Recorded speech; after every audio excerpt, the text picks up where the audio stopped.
Hello everyone, welcome back to my channel, and today we are doing my first quarter book haul. I really need to change that print because if I do decide to keep filming here, I'd much prefer the Bear and the Nightingale print to be seen over the Cruel Prince because I don't really like the Cruel Prince that much.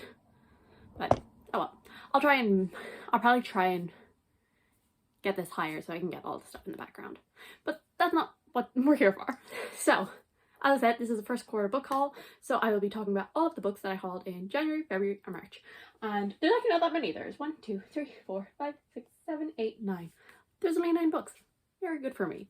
So the first book that I hauled in 2023 was The Blade Itself by Joe Abercrombie. So I really struggled to give a synopsis for this book because the synopsis is the characters, basically, because that is the plot of this book. So we follow 3 different characters. So we follow Glocta, who was once like this nearly hero kind of a character, who was like great swordsman, part of the army, but then he got captured, was tortured, and now he is a torturer himself. And then we also follow Giselle, ?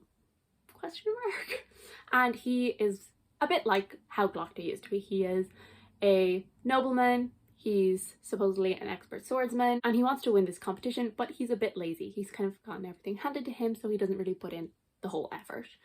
And then our last main point of view is Logan, and he is from the north, which kind of is oftentimes at war with this other place, and he doesn't really want to be involved in this, and so he ends up kind of coming across this person who might have magic. All of their paths cross, and like this magic figure might want something to do with all of them. So yeah, so I have already read this. I gave it 4 stars because I read it for the catch-up book club. And I had a good time with this. This is also a book that I hauled in January, and that is Victory of Eagles by Naomi Novik. And this is the 5th book in the Temeraire series, and I have actually now finished this entire series. So I need to buy 6, 7, 8, and 9. But basically what happened was I was like struggling on what I wanted to read because Realmathon was coming up and I didn't want to start like a really huge book. And then Emma was binge reading the entire series, and she was like, I think she was like starting book 6, and I was like, okay, I'll buddy read it with you. And then Realmathon started and I was like, I put book 7 on my TBR because it had gold in the title, which was a magical readathon prompt that I needed to fulfill. So like, this is great. And then I read 8 and 9 as well, which were not on my TBR. And this I gave 4 stars. I think it was either my 2nd or 3rd favorite book in the series. So the Temeraire series follows Captain Will Lawrence, and he is a Navy captain in the time of the Napoleonic Wars. Okay, someone was at the door. So where was I? So one day he gets into a skirmish with a French ship and they win this little battle. And so they take, you know, whatever they want for their own. And on this is a dragon's egg. And dragons are extremely valuable because they are used in the fighting of the wars. And it is customary for the people to immediately harness these eggs as soon as they are hatched, and then kind of like nearly bond with these dragons.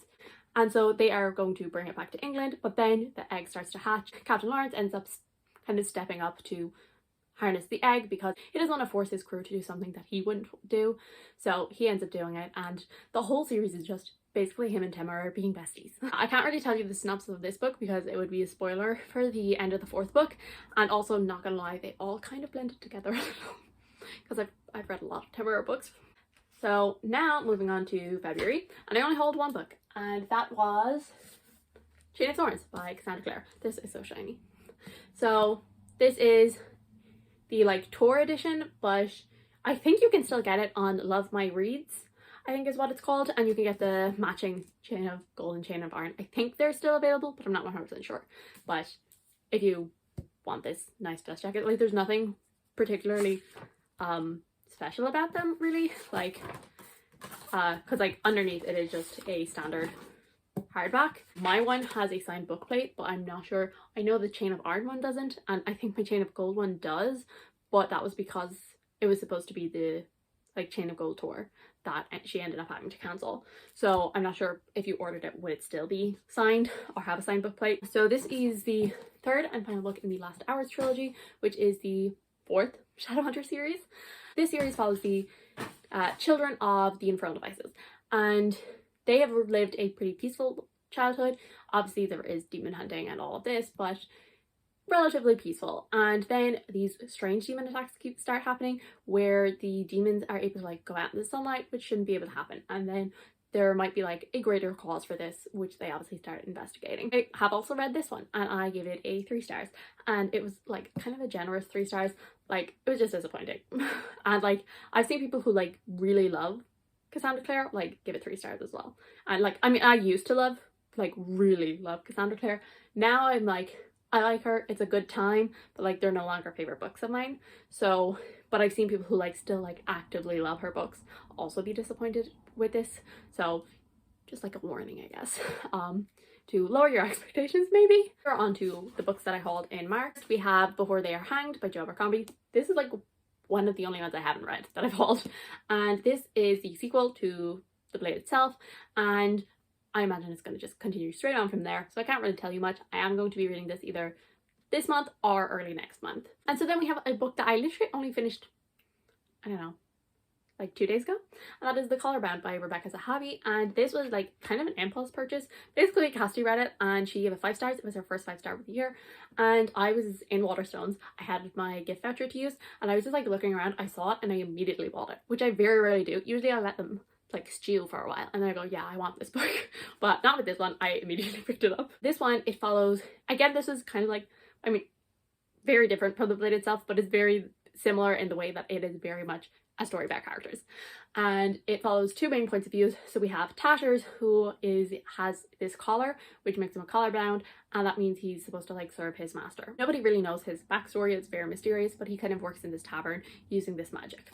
And then we have Isha, and she is a new student at this school. She has this strange tattoo along her face, and basically people don't really think that she belongs there, and she and Tatters kind of introduces her nearly to the magic, and the magic is very much revolves around like your mind and like fighting people in your mind basically, and it's very intriguing. I actually gave this a 4 stars. Definitely, like, if you are a plot driven reader, definitely not the series for you, but if you like characters, if you like interesting worlds, definitely give it a try. Then we have The Bear and the Nightingale, which this is the Luminaries edition. I actually did a really small unboxing of this, so I'll leave it linked down below. I just like voiceovered it because I was busy. But this is the edition. I actually really like it. I know the art style isn't for everyone, but personally I really enjoy it. So we have the stenciled edges all the way around, and then so we have Vasya, I believe, on the front, and then on the back we have the priest, just like this beautiful printed cover, and like there's a bit of foiling like on the moon that you can't really see that much, but you can kind of see it there.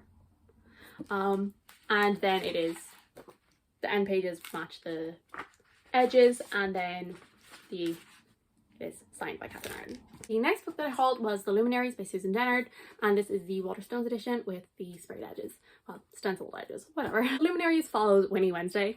So this town has like these magical creatures in this forest, and the Luminaries are the group of people that are supposed to take them down. And Winnie wants nothing more than to get reinstated into the Wednesday clan. So on her 16th birthday, she heads out to take her first trial. And so we just follow her as she's struggling to keep up with the training, and she ends up having to ask her ex-friend Jay for help.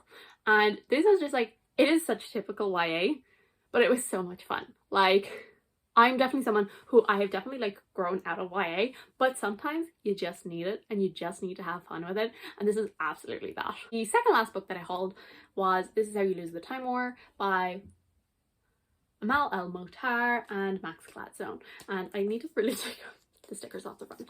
And I basically hauled this so I could read it during Ramadan because it's short, even though I have heard that it takes a while to read it. It's just under 200 pages, but it is a lot more slow, kind of literary kind of sci-fi, so I know that it's probably going to take me longer than I think it will, but I still want to read it. I've heard like really good things about it, and I've heard some people be like, I just absolutely not for me, but I want to try it. I want to try lots of different sci-fis in April.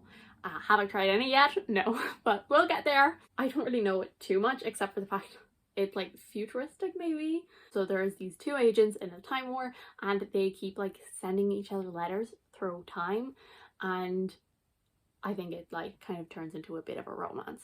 So yeah, one final book So this was a pretty short video, but that is The Anthropocene Reviewed by John Green. And I bought this purely because I was waiting for the paperback to come out, because I've already read this. And it was actually my favourite book of last year. Like, yes, this fantasy reader gave a non-fiction top spot. I love this book so much. And I do actually think there's like 1 or 2 bonus stories in here. So I'll have to read them. But like, I had to own a physical copy of this because I loved it so much. So I knew like as soon as the paperback was going to come out, I was going to buy it, and so I did. And it is based on actually a podcast that he originally did, which was called The Anthropocene Reviewed. And it's just about him. So the Anthropocene is the time that we are currently living in. It is simply him reviewing different aspects of life as we know it today. And some of them are very serious and talking like very like, these are the facts about this thing. And then other things are just him talking about things in his life that he just like genuinely loves. So random things that are included in here: Diet Dr. Pepper, Velociraptors, Staphylococcus aureus, CNN, Monopoly, Super Mario Kart, sycamore trees, the QWERTY keyboard. Yeah, so it's just like random collections of essays about random things, and he's just rating them. And I just really love this book, and you should read it. And also, if you're on Team Ilma, it's a non-fiction. These are all of the books. Oh no, we've had an accident. These are all of the books that I hauled in the first 3 months of the year. A pretty short list. And yeah, yeah, as I said, pretty short, but as I said, look forward to June/July, because there'll be a lot more, I'm pretty sure. Whoops. So thank you guys so much for watching. I do hope you enjoyed. If you did, subscribe, and I will see you all in the next one. Bye.